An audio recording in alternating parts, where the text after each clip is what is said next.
fellas, my people, my fellas. How are you doing today? You see my white shirt? I mean, you can't do it. It's not doing it justice. The camera is not really showing it. This looks good, my brother. Looks good. You know, we love looking good. Looking good ain't just a woman thing. Man's gotta look good, you know. Great stuff. So today we're talking about Tanzania. You know, Tanzania, this is a beautiful place, my brother. I don't sugarcoat, you know. I'm always telling you the truth. Amazing place. Lovely place. You want to visit Africa, it's one of the places I would suggest you do. You go see Tanzania. The beach, the people, the food, the culture, my brother. Nobody's going to ask you, where are you from? Where are you living in a beautiful country? Yeah, so in Tanzania, the government of Tanzania is moving to a different direction right now. They are suppressing foreigners from operating in certain sectors, okay? So some businesses, they believe, should belong only to Tanzania, or they should leave those opportunities only to Tanzanians. We're going to find out about this because why? Many African people come to Tanzania to work, okay? They migrated for some reason. Some came for war. Some came because their country is in conflict. Now, some of them, will they be unable to function and work and earn an honest living? You must remember, sometimes people do dishonest living because they cannot earn an honest living. Let's find out about this. What's happening, everybody? I hope you're doing good. It's a beautiful day. Thank you very much for stopping by. You appreciate it. This is home. My name is Zack. I see you. I feel you. I see the love from all over the place. USA, Canada, United Kingdom, and the Caribbean. We want you here. We love you here. Listen, you want to know about the motherland? This is where you want to be. You look on YouTube, you're going to find a lot of videos about the motherland. They're going to give you good news. It's nice, but it's not this nice. Okay, so before we start, please do this, okay? Can I ask you to do this? It costs you nothing. It makes us feel appreciated. Do this first. Great stuff. Let's go. Now, the government of Tanzania has moved to protect local enterprises by prohibiting non-citizens from engaging in a wide range of small and medium businesses activity. Is this a good thing? Is this selfishness? Or is selfishness allowed in certain cases? We're going to find out about that. How about the people that live there, but that are not necessarily Tanzanians? How are they going to live if you say they shouldn't sell bananas in the street? Let's find out about this. A directive signed by the Minister of Industry and Trade, Selemani Saidi Jaffo, announced that foreigners will no longer be permitted to operate in several businesses traditionally dominated by Tanzanian nationals. Now, what business is this? Let's find out. We're talking about mobile money transfer, okay? You know, mobile money transfer is basically if you want to send money to your cousin in the village, and you don't have a bank account. It happens a lot in many African countries because not all African countries have bank accounts. I mean, not African people. Some people, I mean, you get what I'm trying to say. It's very easy because everybody's got a cell phone. If you have a cell phone, you can send money to your cousin in the village without having to go through the complexity of a bank account and stuff. Because if you're going to send through a bank account, you better have a bank account too. So somebody with this genius found that everybody has a cell phone, but not everybody has a bank account. Therefore, you can use your cell phone to send money like a bank account. Now, when you send money through a bank account, sometimes you have, you know, businesses that will help you send the money through a cell phone, but they take a percentage. You know what I mean? The next business where foreigners are not allowed is mobile phone and electronic repairs. So you can't have a mobile phone stand or, you know, repair cell phones. Only Tanzanians can do that. The saloon business, we're talking about hair, you know, haircut and stuff, unless it's in a hotel or for tourism purpose. If you have a hotel and you have a saloon inside, fine. If you don't, you cannot have a saloon as a foreigner. Home office and environmental cleaning. So cleaning of companies, cleaning of homes by company can only be done by Tanzanian. With small scale mining, Tanzanians only. Postal and parcel delivery, Tanzanian only. Tour guiding, you know, Tanzania is beautiful. You know, somebody who perhaps a foreigner who doesn't want to be a criminal perhaps will want to show you around, you know, and get paid for it. That's for Tanzanians only. Owning and operating a radio or TV station. Okay, that goes without saying. Gambling machine and operations outside casinos. Tanzanians only. So I think you understand a little bit where we're going. Okay, is this a good thing? Trying to promote the locals to better themselves, to get opportunities. Now the question is, what if the locals don't want? Now, how the foreigners are disrupting The locals, question mark. Now, who are the foreigners we're targeting? We're going to talk about it. Tanzania is targeting Chinese traders, okay, because many operate in small retail outlet. You know, you see Chinese everywhere. Chinese, in most cases, have left China coming to Africa as a new land because there's a lot of Chinese people in China. So they need to find another place where they can stay. Do you know that in China, there was a time where you could only have one child? Do you know that? There were so many Chinese. The government made a law. Every couple could only have one child. You can't have two children. That was China. But right now, well, in order to alleviate the pressure, they've allowed many Chinese to go to other lands, to other continents, especially Africa, because you like to praise all foreigners. They've acquired land, they have farms, they have businesses, and now they're competing at the lowest level. Okay, they were supposed to be selling big things. They're not selling big things anymore. They're selling the small bofrot. That's how it's called in Ghana. Magwinya, that's how it's called in South Africa. Mandazi, that's how it's called, I believe, in Kenya and Tanzania and Congo. You see, Africans have a lot in common, right? Okay, so we need to stop the hate between each other. Tanzania found out too many Chinese are growing into the informal business, and this is not good for the country. They're targeting Indians and Pakistani nationals. They're very much involved in the electronics, mobile services, and wholesales. I mean, in many countries where you go, even in South Africa, you see a lot of Pakistanis doing electronics and mobiles. I mean, that's, yeah. Is this a good thing to try to push away the Indians and the Chinese and the stuff from the informal market? It sounds logical. I don't know if an African can go to India and start an informal market, or in China. I don't think you can do that. So I think Tanzania has something, they're working on. Now, it's not limited to that. In Tanzania, you find also people from Burundi, Rwanda, DRC, Uganda, and Kenya that have mobile kiosks and many small shops. They have like cleaning services. They have low capital businesses in both the town and Dar es Salaam. Okay, so these, as you can see, we were saying Burundi, Rwanda, DRC, Uganda, and Kenya. These are neighboring countries. They're all part of the East African community. Now, what we know is East Africans have generally benefited from regional integration, but this law may affect them disproportionately. Okay, this is a brand new law that was introduced by a Minister of Industry named Selemani Sahidi Jaffo. But it sounds very good, trying to get all these foreigners out of the business. Okay, but how about the people that are your neighbors? Now, these are not just neighbors. You have a contract with these neighbors. You have a community that is called the East African Community. So Tanzania, Rwanda, Burundi, DRC have a contract. It's called the East African Community. It's a project with the goal of being federalism. The goal is to bring Africans from the East together to form a bloc, a little bit like the United States of America. It's like you have one rule that says that people from Colorado only are allowed to do the, I mean, it's not official yet, but that's the direction they're moving. By implementing this law, you're going to get victims from most of these countries, from Congo, from Burundi, from Rwanda, from Kenya, and other things.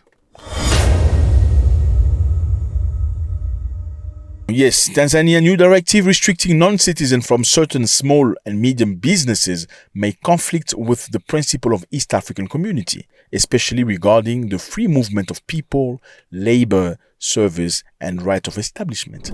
So you can see they've already implemented a text. They've come together where people from all these countries can go to the next country with no visa, and not just that, they can go and stay and live. And not just that, study and create a life with no problem. It's a choice they made. Now, coming with this law could be detrimental to that. The East African Community is a regional intergovernmental organization that was established to promote economic, political, social integration among its members. It was originally formed in 1967 by Kenya, Uganda, and Tanzania, but collapsed the first time in 1977 due to difference in political and ideological views. But then it was revived on the 7th July 2020. Africans say, okay, you know what? That thing died. We need to revive it. It was a good thing. Good idea to bring Africans together so they can work like a family. Okay. Let your kids come together. Let's break the borders because these borders were created by the white man. I know South Africans don't like to eat. No, we're not talking about South Africa right now. We're talking about East Africa. Well, the thing is, anyway, let's not get into that. So they said, let's create a community where these people all speak Swahili anyway. They all have very similar cultures, similar mentality. Okay. Okay, they understand and respect one another. Let's create a facility. I mean, all these countries are rich. There's no poor country here. Let's make it a nice place where people can see each other. They can learn each other's cultures. They can grow. They can build. That's what the goal is. Now, which countries are part of this? There's Kenya, Tanzania, Uganda, Rwanda, Burundi, South Sudan is part of it, Democratic Republic of Congo, and Somalia. Somalia joined in 2023, but they're still looking. Somalia people. Anyway, let's not talk about Somalia. What were the main objectives? Number one, establish a common market like Europe. So a common market for the people, for goods, for services, for labor, for capital. So how can you establish a common market if some people are limited to certain things and other people are limited? It's not possible, is it? Number two, enhance peace and security in the region. So if any other country has a threat, like terrorists or something, everybody will come together and beat the living crap out of the terrorists. That was the established mentality. Let's come together. If we have anybody bothering peace in this area, we crash it together. I know there are many objectives, but I'm just going to cite three. Number three was a monetary union, meaning in the future, they're going to have a common currency so they can be strong, like euro, like dollar. These are not one state. These are multiple states together. That's the only way. Well, the EAC is very clear. It says, number one, allow citizens of member states to freely move, work, reside in any AEC country. So everybody should work, move, and live with no problem. Number two, permit the right establishment of residence. What does that mean? EAC citizens can set up businesses, engage in self-employment, provide services across border under equal conditions. So what does that mean? In principle, a Kenyan or a Ugandan should be able to open a shop or run a small tour company in Tanzania without being discriminated against. Well, fellas, this depends, okay? It depends on the interpretation and implementation of this new law. If the restriction applies equally to non-citizen and EAC passport holders, then Tanzania could be violating the rule. However, if Tanzania exempts EAC nationals and creates bilateral or regional carve-outs, then it could still be within the legal bounds. So Tanzania has to make things clear for the EAC citizen so everybody understands. I think Africa has been fighting very hard for the longest time to try to bring people together. And I don't think any move that goes against us is nice, because then it sets everybody back. Our forefathers were fighting for one Africa. I know South Africans don't like that, especially with the Zimbabweans and the Nigerians. South Africans and Nigerians and Zimbabweans have problems there. Okay, look, the Nigerian issue is a big issue. I think Africa should come together except Nigeria. Keep Nigeria aside until Nigerian problems are resolved. Then we can look into that. Okay. Nigeria and Somalians. Okay, Somalians have Boko Haram and stuff. So maybe Nigeria and Somalia can come together for now, right? And Africans can move together. And for South Africa, you can allow South Africa with everybody else of Zimbabwe. So everybody else except Zimbabwe with South Africa can cooperate. I think South Africa is, in most cases, are they xenophobic? Yeah, there are xenophobes in South Africa, but the majority are not xenophobe. There are a bunch of xenophobes. They're from one specific province, but but majority of South Africans are not xenophobe. They have no issues with Congolese, no issues with Kenyans, no issues with Ghanaians. They have issues with specific people. Anyway, Africa has to come together, my brother. To the mountain, to the sea. We have to did I say it right? To the mountain, to the sea. We have to come together. Now, what is the worry here? The worry is one thing. Uganda and Kenya have previously criticized Tanzania for restrictive and protectionist trade practices. So they were trying to keep them outside the business, even though they signed. Okay, in the past, they said that Tanzania was blocking import from EAC states. Let's say Tanzania have some good. I'm just finding a stupid example. Mango. This is not the case. I'm just giving an example. It's like Tanzania's got mango, but the other people are bringing mango at a lower price. So Tanzania could perhaps block you from bringing in your stuff on time. When you bring your mango not on time, they rot, right? I'm not saying that's what happened. That's what the case could be, as Kenya and Uganda complained. Number two, they said Tanzania restricted access to local markets. The good thing is EAC has a mechanism for dispute resolution, but enforcement is often slow and political. I think when you come together with a good decision, I think you already know it's a good decision. Whether it was your forefather that took it, you need to continue on that trail. Sometimes it's going to be difficult, but My prayer is that this law doesn't apply to EAC citizens, because it's going to be setting us back a long time. No doubt about that. I think the goal here is to bring Africans together. I mean, these people live like brothers. Tanzanians and Congolese, DRC and Ugandans and all of that, they have no problem at all. In these countries, they don't ask you which tribe are you. They don't ask you that. You just say, hey, VP, poor. No, don't drink beer. Don't drink alcohol. Anyway, let me know how you feel about this. It was a great pleasure. Is this a good thing for the Chinese? Is this a good thing for the Pakistani and Indians? Why? Because reciprocity. You can't go to China and open a shop that sells small bread and little cakes. They will not allow you. You go to jail for that. You can't go to India and start, selling meats in detail, like 1 kilogram of meat, or switch, or repairing cell phones. We appreciate that the Pakistanis and the Indians for creating an affordable market where you can fix your cell phone and stuff. But you need to get our own people to try to do these things. Now, the problem is, what if the people are lazy? What are you going to do? Let's say you close all these shops that belong to the Pakistanis and stuff, and the people refuse to take up that task. What do we have now? We're going to have shortage of cell phone repairs shops or what? Let me know how you feel about this. I want to know how you feel about this. Fellas, YouTube say a lot of you guys watch videos, but you're not subscribed. Why are you not subscribed? We need to make this make sense. You like this? Please, let's contribute. Okay, I'm not asking you for money because I know you won't. Black people don't like that. You only like contribution when it comes. No, you don't like that. It's okay. People that do it, they are part of the group, private group. I appreciate you. I respect you. You are the people, and we're gonna have our live this weekend. Please be present. For the other people, I just want you to do this and drop a comment and subscribe if you're not done. I appreciate you. There's a lot of videos of our people. They're talking about stupid things. Like Victoria's Secret, Puff Daddy coming out of jail. Do you want to hear that? I'm sure you don't want to hear that, right? But that says a lot of engagement. People like and comment and stuff.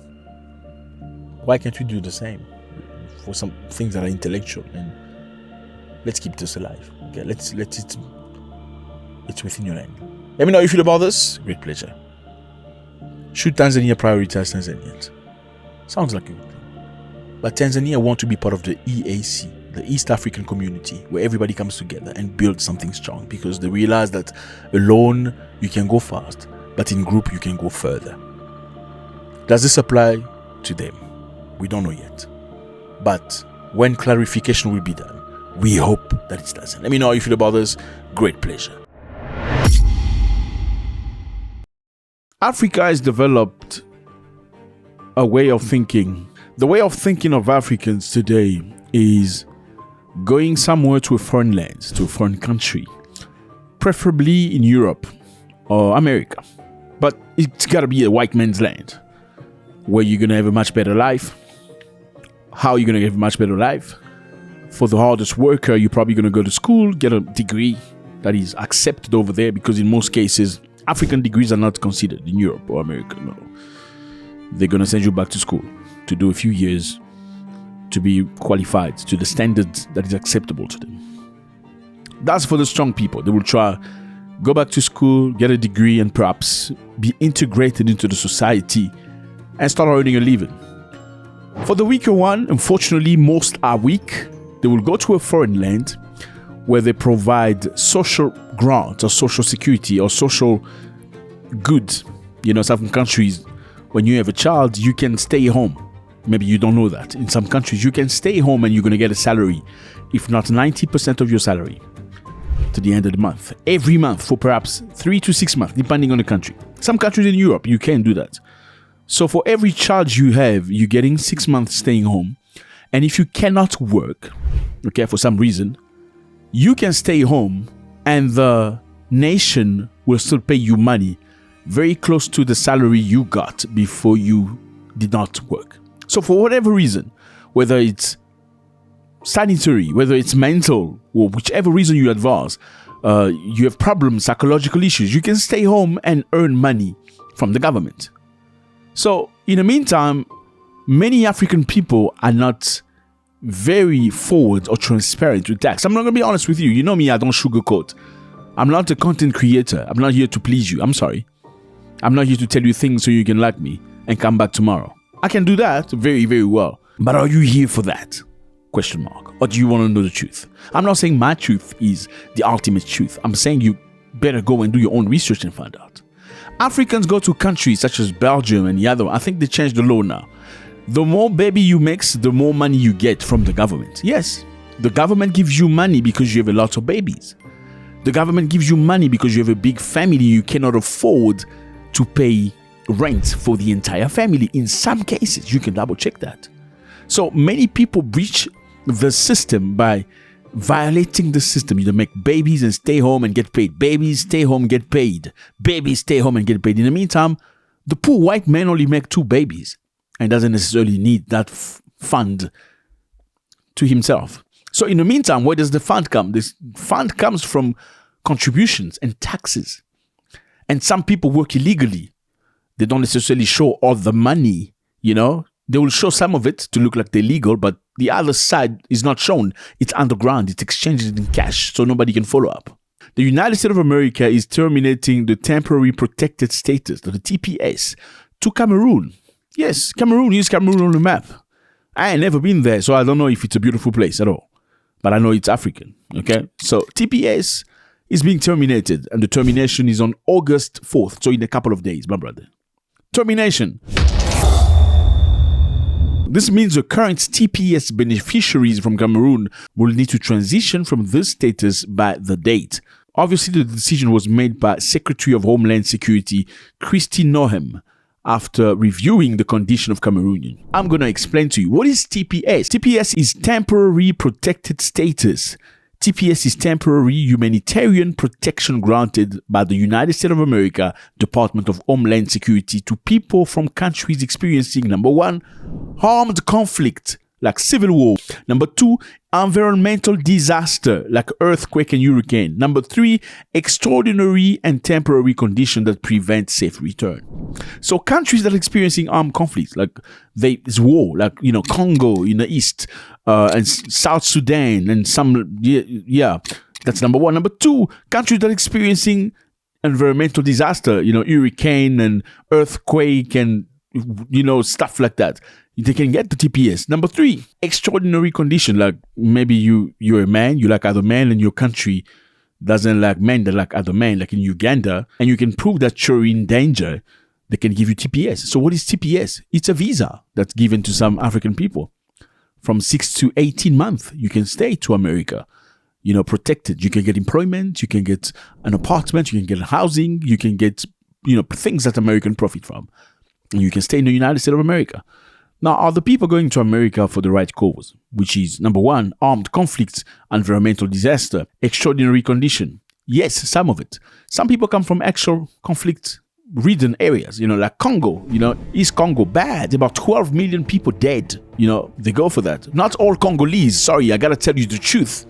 Congolese from the east, yes, not Congolese from Kinshasa. There is no war in Kinshasa. Some people go to the United States of America, they say, well, I come from a very difficult place, and they give them a TPS, and maybe they're correct and they stay. Well, some other people, they leave because they don't really like their country anymore, okay? And things are bad. Or maybe they just prefer staying in America, and they stay. Now the Trump government has said, with regard to Cameroonians, brother, it's time you go back to Cameroon. The Department of Homeland Security determined that the conditions in Cameroon have improved enough that it no longer meets the criteria for TPS, which is intended for countries experiencing armed conflict or natural disasters. So they think Cameroonians should not benefit from TPS anymore, because they think Cameroon's situation today does not qualify anymore.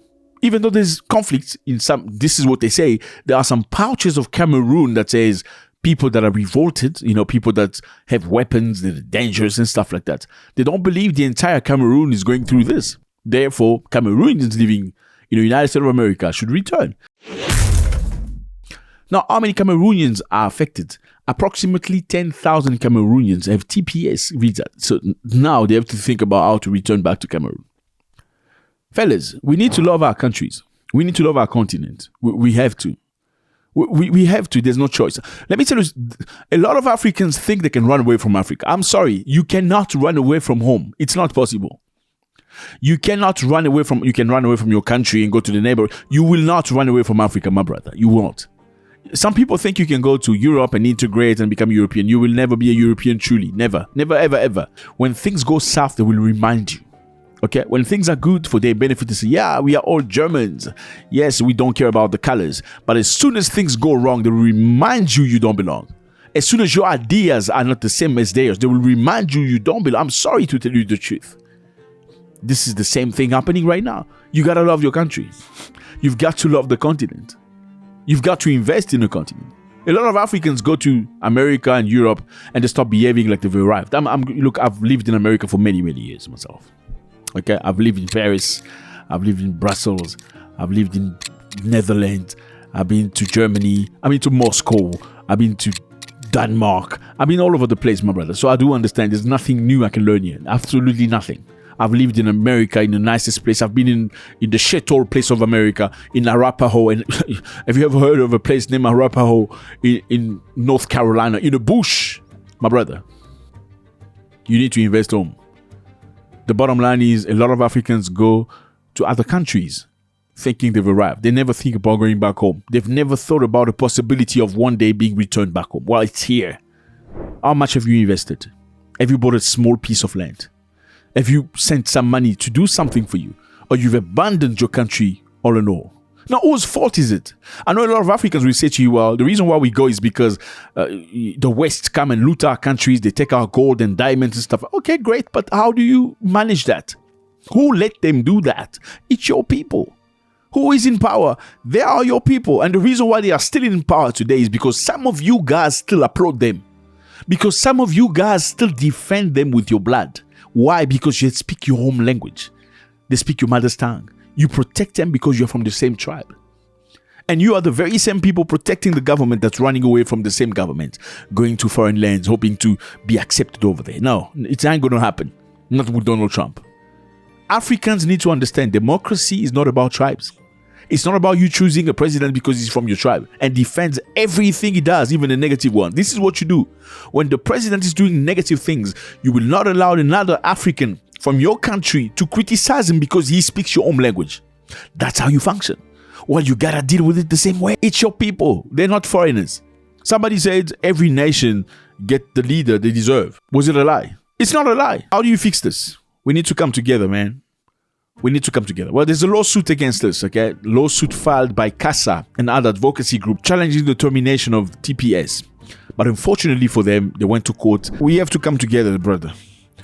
That's the only way. We have to come together and find solutions. We need to put aside tribalism. We need to put aside our differences. We need to work as one person. Democracy is not royalism. I'm sorry. It's not a kingdom, okay? The reason why... Look, in Cameroon, people get beat up bad. Like... Yeah, lawyers. Imagine a lawyer getting beat up by the police because he said something that goes against the government. A lawyer, not one, multiple lawyers getting beat up bad. Look, the president of Cameroon has been there for 42 years. This man right here. He's 92 years old. And recently he said he's going to represent himself again as a president. 92 years old. Okay, it's been crazy. There was an instance where he went to a meeting. He sat there and everybody was watching him. It was his turn to speak and he couldn't fathom what was happening. Somebody had to tell him, President, it's your time. It's about time you speak. And he's asking, just watch. Totally unaware of what is happening around him. He does not even know his aides keep explaining what he needs to do and telling him how important the event is. And he does not even know. He just keeps fiddling with the paper in front of him and passing that. This is the sad reality of the kind of presidents that we have running most African countries.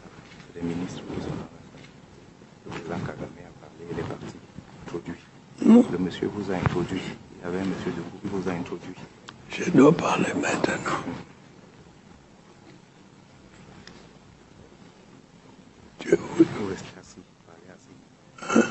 This is the president of Cameroon, okay? And you can understand why people are tired. Matter of fact, when Cameroon was founded, it was divided in two. One side was speaking English, the other side was speaking in French. Now, the English side feel like the French side neglect them. They don't take care of them. They don't invest in that side at all.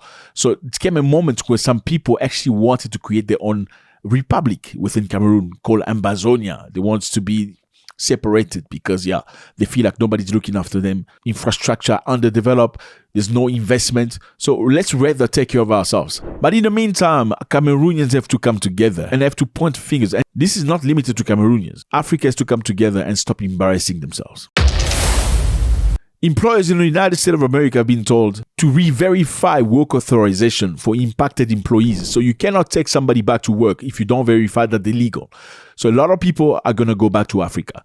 And some of them have no houses, no place to stay, nothing. Not necessarily because they couldn't do it, because some could do it, but they never had time to invest because they thought America was their home forever. They're not going back. Well, I can understand you go to Kenya, you go to Burundi and Rwanda and invest because these are African brothers. They probably will never kick you out. Okay, as long as you behave yourself, you don't do criminal activities and stuff. America will remind you when the time comes, it's America first and you're not part of America. Now, we're going to the UK, fellas. I mean, have you noticed that when somebody doesn't do things the way other people expect him to do, they demonize him? They don't really go into depth of why is he doing what he's doing. Like, why is he not doing the way we do it? But they will demonize him immediately. Have you noticed that when somebody chooses a different direction, like different routes to achieve something, and you know the route, you've seen it, perhaps you have experience, you don't necessarily agree with them because you think you know how they should go. Does that necessarily mean that you're wrong? No. But does it imperatively mean that you're right? No. Because everybody has their own way of achieving or reaching to Roma. Don't they say every road leads to Roma? Now, in most cases, when people do things different from the way you know them to be, or they should have been, you don't like them very much. And unfortunately, in many cases, when those people achieve those things in a way that you don't necessarily agree to, you don't like their achievement very much. What's up, everybody? I hope you're doing good. It's a beautiful day. Thank you very much for stopping by. I appreciate you. Okay, this is home. Motherlands, Africa, any country, you're at the right place. First, can I ask you to do this? Let's all do this first, okay? It costs you nothing. It makes us feel appreciated. Great. Beautiful. Today, we're going to talk about something very interesting. First, we're going to talk about Algeria. Algeria is signing a big deal with Uganda. Yes, you need to find out about this. Now, Algeria has announced an availability of 210 scholarships for Ugandan students. Congratulations. Yeah, we got a pig of my coffee on this one.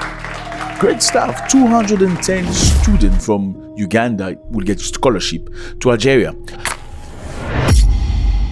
So the ambassador of Algeria in Uganda, Mr. Murad Amokran, has announced the availability of 210 scholarships in 2025 as part of his country's dedication to education exchange and empowerment of African youth. Congratulations.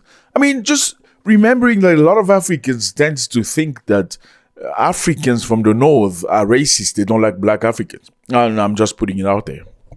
If you don't know, well, there's a lot of rhetoric saying that, Morocco, Algeria, Tunisia, you look at the map, all these Africans, countries up there, in most cases, they look very Arabic. Okay, they look sort of, you know what I'm trying to say? They don't identify as Africans. Okay, a lot of people tend to believe that. Well, is this true? Well, there are many stories that confirm that thing, but is this absolutely true? Absolutely not, because even in those countries, you still find black people. Well, historically, some of the black people in those countries were slaves, or their grandfathers were slaves. So you remember that in Africa, slavery was not just about white people taking blacks to America. You must also learn, if not yet, that Arabs conducted major slave trade with Africa. So they took a lot of black people, taking them in their countries to go work as slaves. Matter of fact, if you go to some countries like Saudi Arabia, Qatar and stuff, you'll find black people, black Qataris.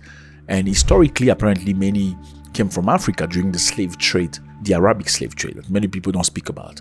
Now, in northern African countries, you'll find black people.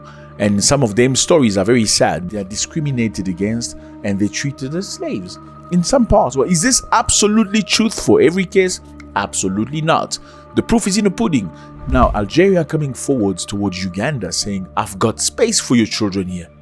For free. They don't have to pay. They just have to come here and study. We're going to pay for everything. Doesn't just contradict the idea that Algeria could be a racist country?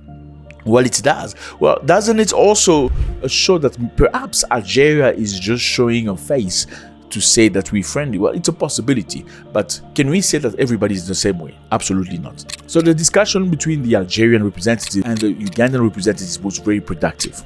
Ugandans also get scholarship from other countries, like China, for instance. China pays full tuition fees.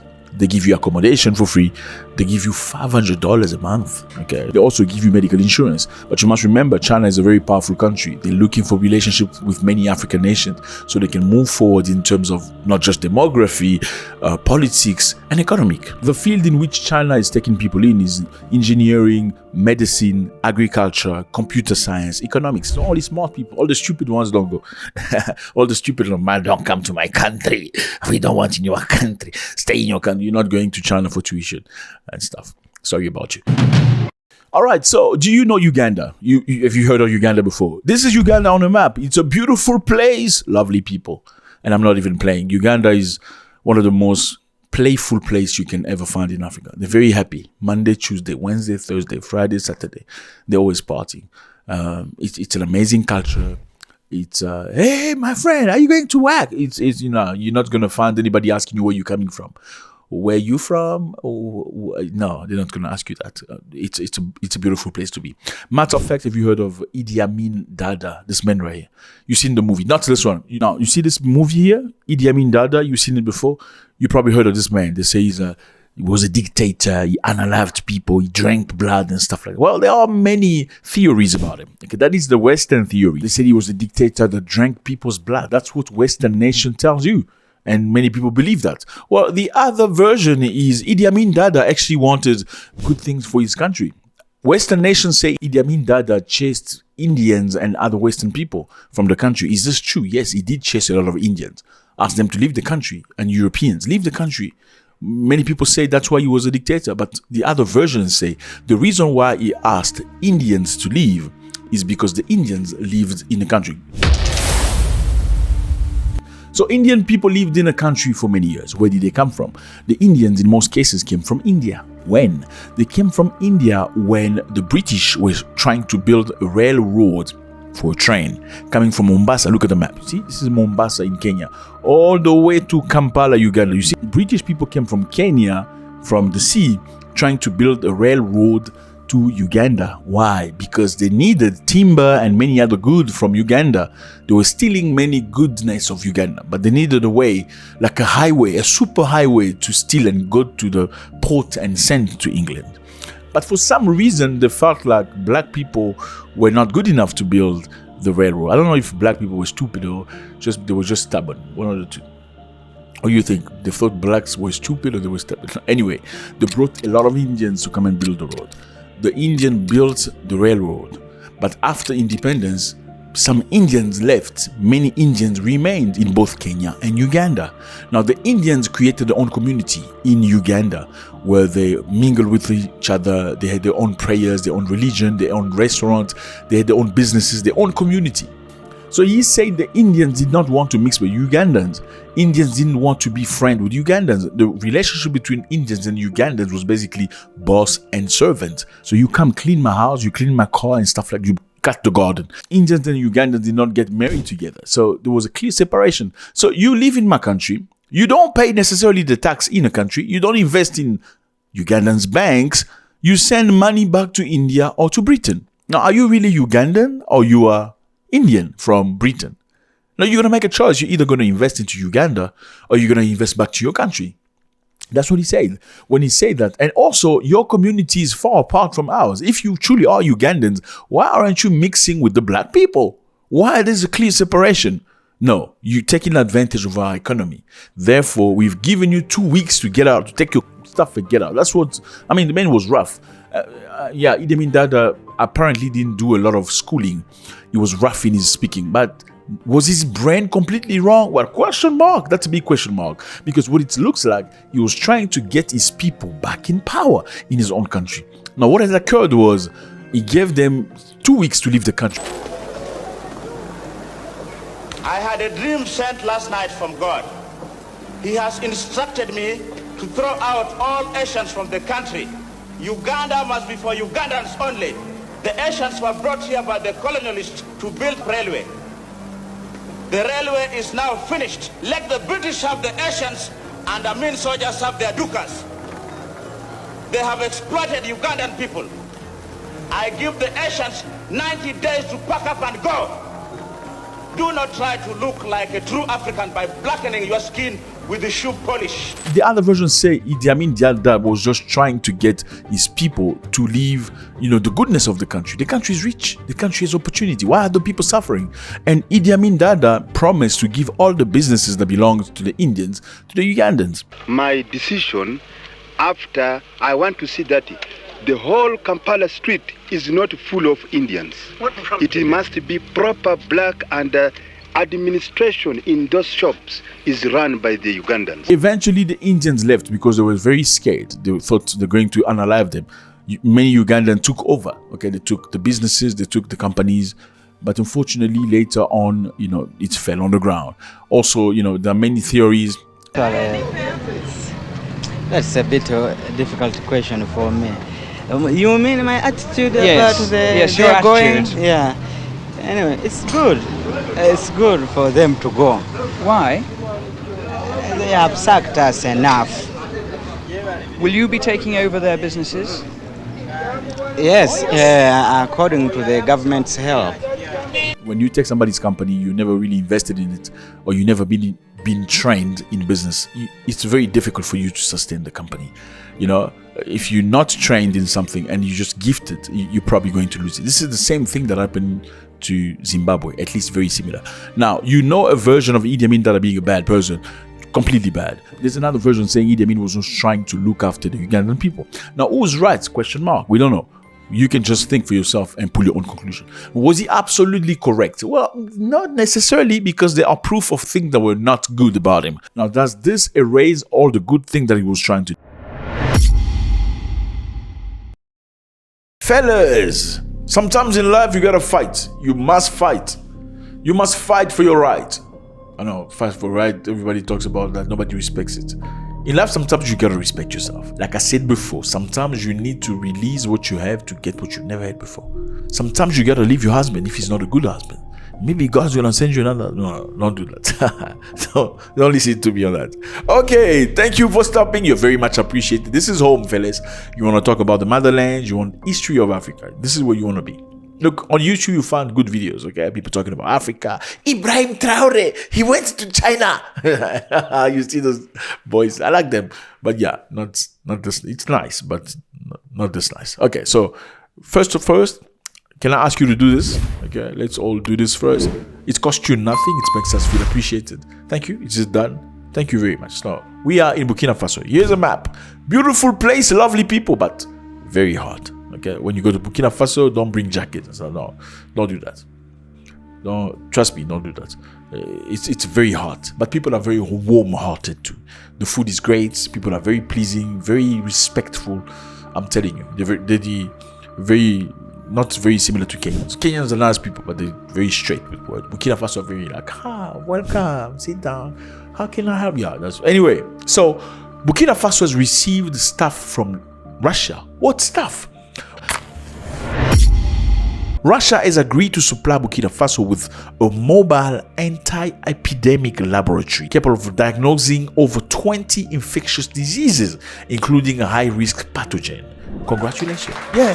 Pick up my coffee. Yes, pick up my coffee. You've started picking my coffee, my brother. You better pick up my coffee so your children can hear you. And by the time they hear you, that, oh, daddy's watching that Pick Up My Coffee show. Let's push it further. Pick Up My Coffee means clap your hand in Swahili. Swahili is spoken in all this. Okay, let's not get into that.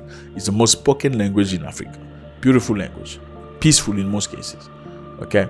Now, anyway, Burkina Faso has received these cars, mobile epidemic laboratory. Okay, we're moving to the right direction.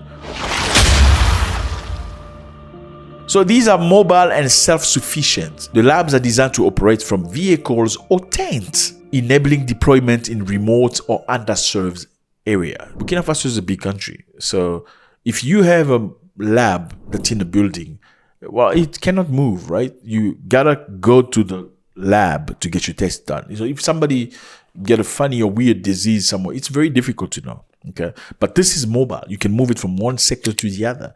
Very effective, very fast. And this is gifted by the Russians.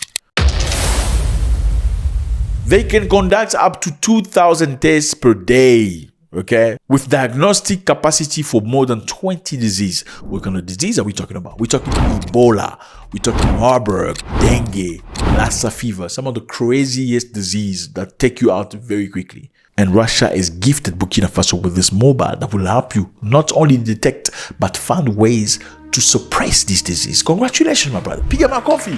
Fellas, you know, I don't know, maybe you don't know, okay? There was a moment here where something very interesting happened. There was a doctor named Kent Brentley. This doctor Kent Brentley history is very interesting. You know, there was a moment, I believe around 2014, there was a major Ebola outbreak in West Africa.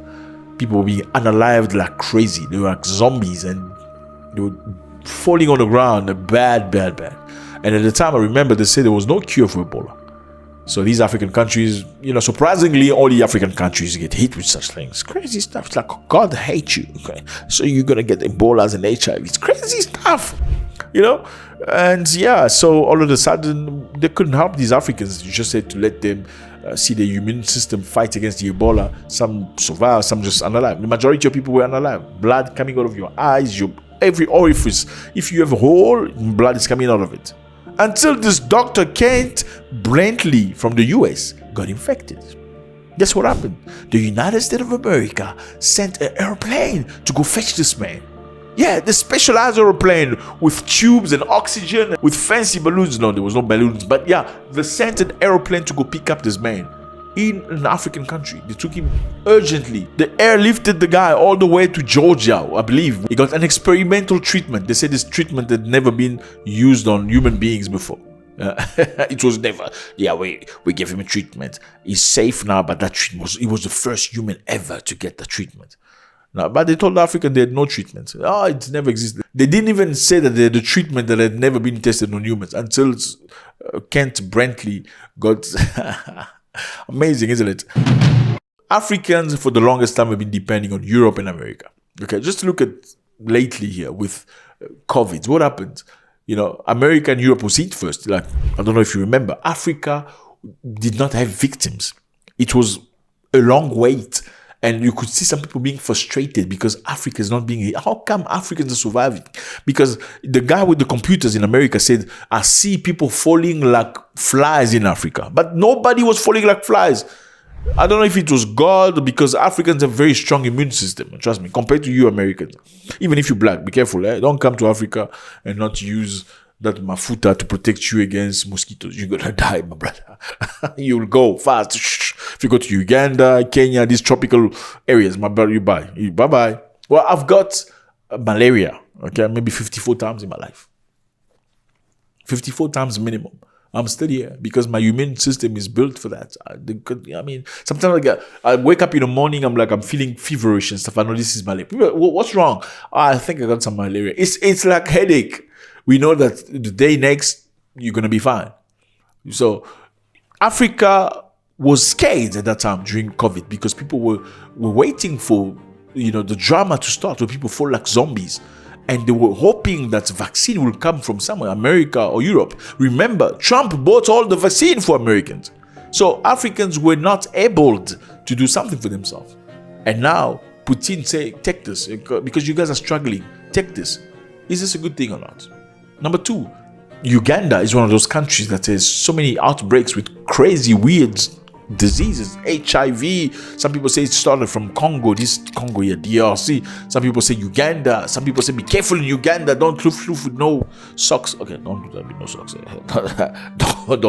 Don't. They have the biggest nyash, but be careful. Anyway, let's get back on track. Be serious. So, this is a good thing for Africa because this is a support system for Africans.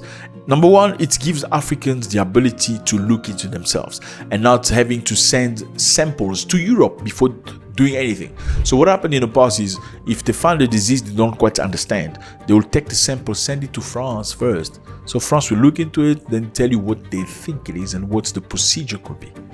Now they don't need to do that. Now this company, this Russian company, Rospotrebnadzor, earlier informed Uganda that it is willing to assist with epidemiological investigation and anti-epidemic measures against the Sudan Ebola virus disease. Moscow also delivered a mobile laboratory to the landlocked country to allow for rapid laboratory diagnosis of dangerous infectious illness last year. So they're coming to Africa, not just to give things. They are also training Africans on how to protect themselves, on how to react when these weird diseases start. Number one, do they know something we don't know? That's being planned. Number two, what's wrong with this move? Number three, are the Russians just giving Africans with nothing in return? Because they say despite the free lunch, right? Do you think Russians are doing things for free? Or do you think they're doing it for free temporarily because they need some support from Africans in the United Nations? Well, if they're doing it for free, is this not an opportunity for Africans to learn? The bottom line is this. In history, throughout history, Europe and other people developed Africa. Okay, let's not get too deep, because you're going to be, let's stay there. They've built some of the infrastructure after colonialism. In many countries, those infrastructure was destroyed because Africans never learned how to maintain. This is another opportunity the Africans are getting to get something great from the Russians. Are they going to learn how to manufacture, how to function, how to maintain? Because we have a problem in maintaining. You know that. We get nice car, nice whatever, but you don't want to maintain the car. Especially in many African shithole countries, you don't want to maintain the car. People take cars for maintenance and service when it starts coughing out funny, weird, dark-looking smoke. This car needs maintenance. But when the car is running smoothly, you don't think about that. I don't know what this is. Let me know how you feel about this. God bless. Oh, before you leave, fellas, please, we need you to drop a comment. This is family. It's not about me talking. It's about all of us coming together in understanding. Give me the yes and the no's. I want to know, is this good for Tanzania and bad for the people? Oh, Tanzania should open the door and stop viewing Tanzania as Tanzania. Stop viewing Tanzania as part of the East African community. And now we're moving to Kenya. The Mama Mboga sector, who are in the market there. Kenya will be a visa-free country.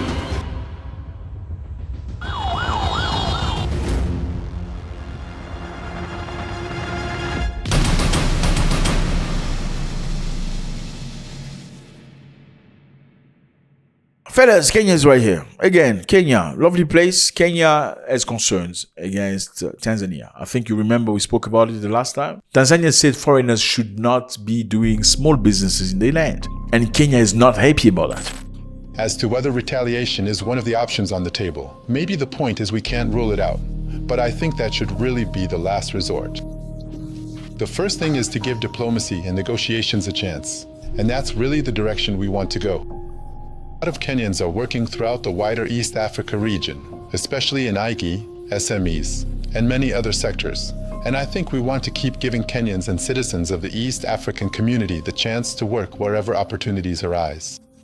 Kenya on Thursday formally expressed concern over the recent decision by Tanzania to bar non-citizens from running small businesses, warning that the move risks regional economic integration. So we would want East Africans to enjoy being East Africa, because after all we're seeing our East African anthem. Does it make sense that when it comes to doing business in Tanzania or in Uganda or in Kigali or in Bujumbura, then you have to be restricted? No. The longer term vision of integration incorporates a situation where business people are able to move freely across the borders. In other words, the actions of Tanzania undermine the East African treaty and the integration. So, Kenya, Tanzania, Congo, and these other countries came together with a deal saying, let's create the East African community where we're going to have free access, meaning by opening the borders, they're making the market larger. Anybody can go anywhere and start a legal business. Anybody can go anywhere and start a legal stay, legal studies. It was agreed upon by everybody. Earlier this week, Tanzania imposed a ban on foreigners engaging in 15 types of small businesses, including mobile money. You know what mobile money is? You know, when you have to send money to somebody through your mobile phone. It's possible in Africa. You know, it's called mobile money transfers. Small scale mining, okay, that's deep. Beauty salons, some countries have better beauty salooners than other countries. Like people from that country are very good with nails. We already know that. You could force your own people to do nails, but they will never be good at the level of those. Even your people know it. So why would you want to change that? I don't know. I'm just asking. So other people have been banned from establishing radio and TV operations. The violators will face a fine of roughly 10 million Tanzanian shillings. That's approximately $3,900. And imprisonment for up to 6 months and the revocation of visa and residency permit. 3,900, 6 months in prison, no more visas. But these are the people that said, let's create East Africa community. Now, Kenya said this is counterproductive. Kenya has noted that the order is inconsistent with the key provision of the East African Common Market Protocol. Kenya's top official for East Africa Community Affairs, Caroline Karugu, said in a statement. It makes no sense. You say let's be one Africa, at least one East Africa. Then all of a sudden you got these rules. Other people can't do this, other people can't, but you want to access the market too. She continues saying the order undermines the core objective of regional economic integration and poses a significant setback to the gain made under the East African Community. She said, I have officially written to the East African Community Secretariat to notify the United Republic of Tanzania to review the order. Now, this is an order that came from a minister, not the president. A Tanzanian minister said, okay, from now on. There have been some challenges with foreign traders engaging in other jobs or businesses that they are not supposed to do, because those businesses are reserved for locals. Now, you'll recall that President Samia Suluhu Hassan addressed this and gave directives. And as the minister responsible, it's my main job to make sure that we set things right in the business sector. So what we did was form a team of experts who went out to conduct research. From that research, it became clear that there needs to be a specific ban on certain types of businesses. Now, in the recent finance bill that was presented in Parliament this year on the 26th, it gave the minister responsible for trade the authority to specify types of businesses and impose special restrictions on them, prohibiting foreigners from engaging in those businesses. So, we are very grateful that the process of identifying these areas is being done properly and involves stakeholders. And now, as of the 28th, a special announcement has already been issued specifying certain businesses that foreigners are not allowed to engage in. And these businesses are now reserved for Tanzanians with the aim of protecting jobs for local Tanzanians. All right. To what extent do you think this will protect Tanzanians? It's to a large extent because, you understand that before there were people doing small businesses, even street vending, and other businesses that locals weren't doing, but now they're starting to do them. But it's gotten to the point where now people are even becoming real estate agents. You'll find someone leaving, and a foreigner is acting as a real estate agent for houses that are available. But there are many things involved in it. So now that's why this ban will really help Tanzanian business people to make sure they can work more freely without interference from others. But even so, it gives them a broader opportunity for foreign investment so they can take advantage of those big opportunities to invest in industries and other sectors to create jobs within our country. Well, ministers can do things. Anyway, that's the president support this, ? I truly pray that Africa can proceed, move forward, agree on these simple things like Europeans. Look at Europe. It's strong because they're together.